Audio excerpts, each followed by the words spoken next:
Healthy মালাই chicken recipe, এটা requested recipe. এই রেসিপির জন্য প্রথমে আমি 400 গ্রাম চিকেন সল্ট আর কার্ড দিয়ে 3 ঘন্টার জন্য ম্যারিনেট করে নেব। তারপর ফ্রাইং প্যানে বাটার আর অয়েল দিয়ে এলাচ, আমন্ড আর কাজু দিয়ে সামান্য নেড়ে চেড়ে নেব। তারপর ওগুলো তুলে নিয়ে অনিয়ন স্লাইস অ্যাড করব এবং হালকা করে নেড়ে 2 টেবিল স্পুন তিল অ্যাড করে হালকা করে নেড়ে নেব। এই সমস্ত উপকরণ ঠান্ডা করে দুধ আর 2 কাঁচা লঙ্কা দিয়ে একটা পেস্ট বানিয়ে নেব।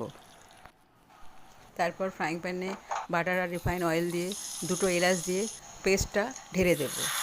এরপর ম্যারিনেটেড চিকেন অ্যাড করে ঢাকা দিয়ে লো ফ্লেমে 10 মিনিট কুক করে নেব। আফটার 10 মিনিটস আমি ঢাকা খুলে সামান্য স্টিয়ার করে নিয়ে আবার 10 মিনিটের জন্য ঢাকা দিয়ে দেবো। আফটার 20 মিনিটস আমি সল্ট, জাগারি পাউডার আর মালাই অ্যাড করে স্টিয়ার করে নেব। আফটার 30 মিনিটস কেওড়া ওয়াটার অ্যাড করলে আমার রেসিপি রেডি হয়ে যাবে।